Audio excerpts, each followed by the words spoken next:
you would go up to people in your social circle and say out loud, I would say, my husband left me. I don't know why, and I am in agony. I don't know what it is that you've done to me. Thank you, Brian. But it's caused me to act in such a crazy way. Of all the people you slept with, where do I rank? So I went through a hoe phase. There was a handful of like one night stands. So you're above those. Whatever it is that you do when you do what you're doing. So I get in my car and I can't drive because it say park right there. And my husband was the last person to drive my damn car, and he messed. Don't be mean to me. Don't be mean to me, Michael. Push down on the brake. I don't care. Push down on the brake. It'll move. It'll come up. Not that. What? The brake where you foot, left foot on. I push down on the brake. What are you talking about, that? Yeah, that's all you gotta do. Are you kidding me? Oh, man. Oh, he get on my damn nerves. It's a feeling that I want to stay. Your signal cancelled. That's okay, it's okay. Well done. I'm just a girl. I know, you're just a girl. Like anytime I do anything wrong, because it's not wrong, because I'm just a girl, but just try to remember. Okay. It's not wrong. It's just that I'm just a girl. Okay, no problem. That's I got you. Yeah. Okay. Okay, that is it. What's this kid doing? Subhanallah. Brother, Allah.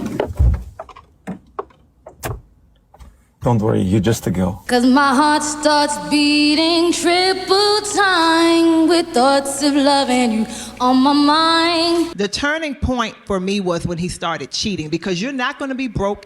I don't care how much of a good daddy you are. You're not going to cheat on me and beat on me. And I am the breadwinner of the family. Hold on. How you cheating? Cheating is a rich man's sport. I always tell a man, how you broke and cheating? You take money to take care of women. Good looks. He was a charmer. Handsome, and he could dress because I dressed him.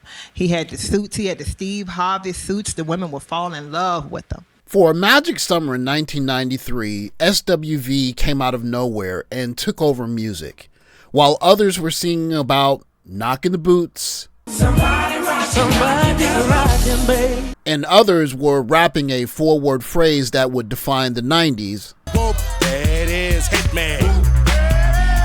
SWV came out of nowhere and shot to the top of the American music scene with a ballad that was essentially just three women harmonizing about how the feeling they get from being in the presence of someone that they love makes them weak. I get so weak, I lose control, takes hold of me. For critics of this space that say that we're perpetuating some kind of gender war, I want you to go back to that summer of 1993 where there was a variety of love songs from men to women and women to men both on the radio, and SWV was one of them. So brilliant that even on the Arsenio Hall show, when they sang in a cappella, he had to walk away because it was just so brilliant. Well, on TV at the same time was the OG gender war banger herself, Oprah. And she's still at it all these years later. I can say that what the book did for me is allowed me to see how there is a connective tissue for every woman who has been through it. Yes, there really is. And I felt so alone at the time, but I really wasn't. There were millions of people who've been through the same thing. Or thousands. Millions of people will see their story in your story. I hope so. Yeah. And this is a common thing that I see this happen, because this happened, I think, when Gail was going through her divorce. Does every guy who cheats on you, does he then try to make you think you're crazy? I think they do. Because it's a very convenient way to take the heat off of them. Yeah. And then all of a sudden the story is about how you're losing it, that you're being totally hysterical. Irrational. Yeah. Yes, it's a form of gaslighting. Oh, that's really what it is. Yeah, yeah. That's what I can say that what the book did for me. If we are perpetuating a gender war, then she is the Napoleon, the Julius Caesar of the gender war. She is still pushing trauma from marriage, male relationships, dealing with men for 40, 50 years now. Of course, she's made herself rich doing it, but she's the OG gender war banger. But the one thing that's always absent when you hear OG gender war banger Oprah talk about her stories is that she never asked, what about the man? What was he going through? Your ex-husband wanted you to tell everyone that the separation was mutual. But what stands out for me, and I think is going to be so helpful to so many of you hearing this story, is that you didn't hide. You were embarrassed and all the things that we just said, but you didn't hide. You would go up to people in your social circle and say out loud, I would say, my husband left me. I don't know why, and I am in agony. At the time, Oprah probably did not understand that she was creating a whole industry of essentially man bashing, making it mainstream. She started the Men Ain't Ish Industrial Complex, or more aptly named Ninjas Ain't Ish Industrial Complex. And here we are all these decades later, and it's running strong. He spent it on them. The audacity. Yeah. And when I realized he was cheating because he would take his wedding ring off and leave it in his pants pocket, and I'm washing clothes that fall out. Then I found the numbers because cell phones were popular. Right. Folded up pieces of paper, and I would call them back. And I ended up leaving my home with my children. My house where I paid the mortgage. I packed my kids up and lived with my girlfriend for about a month. This was a turning point. That's when it was starting to turn. Okay. I was like, I can't deal with it anymore. And my neighbor saw me coming home one day. He wasn't home. His car wasn't there. And I ran in to get the kids some clothes. And my older neighbor came and said, Siobhan, don't you ever leave your house. If anything, you make him leave. He living comfortably in the house you paying a mortgage on. And this, of course, is where we run into the irony of equality. Because if the man is the provider, he's forced to leave. If the woman is the provider, he's forced to leave. Why? You know why. Masic or NASIC. And the moment that he asked me for it to say it was amicable, he tried to tell me it would be better for me. I felt this full-bodied certainty that I could not do that I could not lie about it, that I would not survive this if I tried to lie about it. So I came home. I brought the kids back home. He came in about 3 o'clock in the morning, drunk. And he was like, baby, you home? I was like, yeah, I'm home. And he was like, I'm sorry, I'm not going to do it again. But he just came in 3 o'clock. I didn't feel like arguing with him. That morning around 8 a.m., the phone rang. I was asleep. Landline phone. I picked up the phone. I have a heavy voice when I'm sleeping. So I said, hello. And she said, baby, are you up? So when I ran into people, I just said it. And I never stopped saying it. And some people could handle it and some people could not. When did you make the decision to do that? The moment he said, I want you to... Yes, and that was only a week in. And I just knew I couldn't do it, which is contrary to my personality. I'm shy, I'm very private. But I just knew I could not spin a false narrative about this. This was what was happening to me, what was happening to my kids. I said, hello? She was, and she called his name. And I said, I'm his wife. And this woman told me, well, you weren't his wife last night. I lose control, takes hold of me. I went into a rage. I blacked out. I took my glass lamp off of my nightstand and I bust him in the head. Good for you. Good for you. Good for you. I was waiting on the bus up. All right.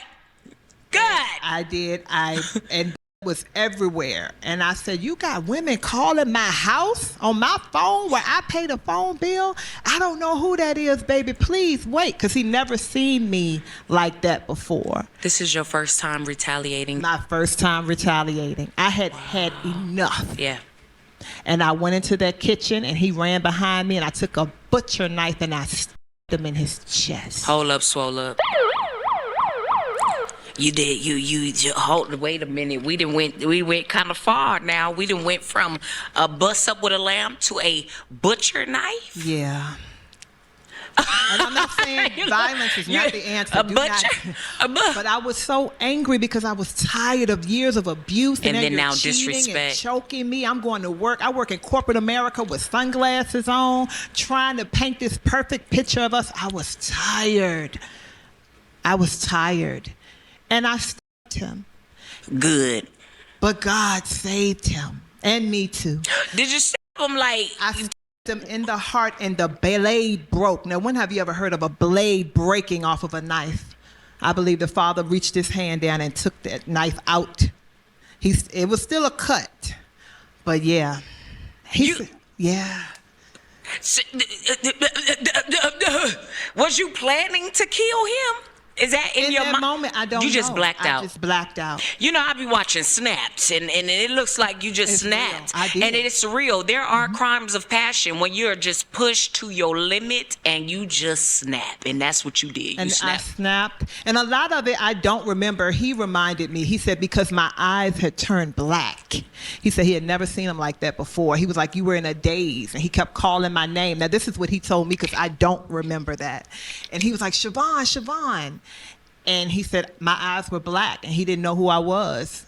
And when the knife broke, I picked up a hatchet. I had a little hatchet, a meat cleaver, in the drawer, and I chased him in the room. I did. I was so angry. Oh, my God. So I don't want to give up too much of it, but let's just say the police were called. I'm sure. After all of that. The police were called. And I went to jail. In this space, one thing goes without saying. If they don't see value in you, go somewhere else. Go somewhere else. They ain't the only ones that can blow you up. They ain't the only ones that can feed you. We could spend an hour breaking down this conversation. Simple questions like, if she had left the house, why was she upset that he was living his life when she wasn't there? Or simply, why was she the first one to get arrested if there was this back and forth in terms of what was going on in the house, especially since she had enough money to hire a lawyer?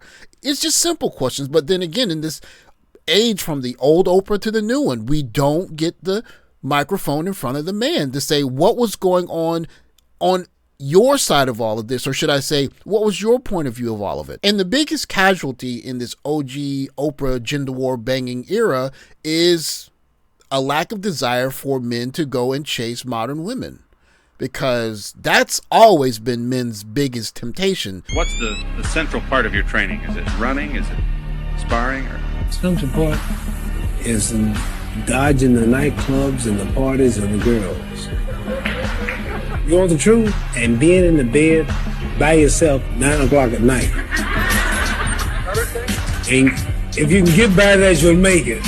I ain't gonna lie, this generation of girls is actually cook. Have y'all been seeing that young ho shit going around with these girls out here shaking their titties in the camera and shit like that, calling they sub young hoes, bro? It's getting to a point where y'all girls are starting not to even respect yourself. What the book did for me is allowed me to see how there is a connective tissue for every woman who has been through it. Yes, there really is. And I felt so alone at the time, but I really wasn't. There were millions of people who've been through the same thing, or thousands. Millions of people will see their story in your story. I hope so. Yeah. And this is a common thing that I see this happen, because this happened, I think, when Gail was going through her divorce. Does every guy who cheats on you, does he then try to make you think you're crazy? I think they do. Because it's a very convenient way to take the heat off of them. Yeah. And then all of a sudden the story is about how you're losing it, that you're being totally hysterical. Irrational. Yeah. Yes, it's a form of gaslighting. Your ex-husband wanted you to tell everyone that the separation was mutual, but what stands out for me, and I think is going to be so helpful to so many of you hearing this story, is that you didn't hide. You were embarrassed and all the things that we just said, but you didn't hide. You would go up to people in your social circle and say out loud, I would say, my husband left me. I don't know why, and I am in agony. I wonder if we were able to take a time capsule back to 1993, before decades of inundation with gender war OG Oprah's programming and offshoots of it. If you ask young ladies at that time, do you think that you'll find the kind of man that's going to love you a certain way and you're going to be happy? I would venture to say that more than half of them would have said yes. And if you went and asked those same young ladies, do you think that a man is able and capable of loving you? I would imagine a good number of them would also say yes. But now, after decades of this gender war led by OG Oprah, you have a plethora of young ladies acting in a way that's, I guess, liberating, but also complaining more about men than ever before while having more freedom than they had 30 years ago. And the quote-unquote product that's on the market is not what men are wanting to chase. Is this a victory for Oprah? I don't know. But the same young ladies that used to seem weak to men are now twerking on camera and doing the youngho challenge. And men are looking at it and saying, I don't want to do anything more than just maybe have a good time. And then you see the men that are actually in the relationships and no one's asking them, are you happy? You put the parking brake on your wife's car and she's mad at you because she doesn't know how to operate it and she's complaining about how terrible you are. If that's the prize, then why are men going to work their fingers to the bones for that? In the past, before several decades of Oprah's gender war banging and a whole offshoot of programs and podcasts and TikToks that are mimicking the trend, it was a prize for a man to be chosen by a large number of women when they weren't jumping up and down on screen so that anyone with a smartphone can see them and try and get with them in their DMs. But now you get one of two outcomes as a guy when you get chosen. Either one, you're sharing her with a large number of either present dating partners or past dating partners, or two, she's expecting you to fund a lifestyle that is the quote-unquote bare minimum. And so for more and more guys, instead of seeing a young lady and thinking, I get so weak, they're just looking at their computer or their smartphone or their video games and say, I'll be a geek. Thanks for watching. Like, subscribe, comment below. I'll catch you in the next video. Take care, guys.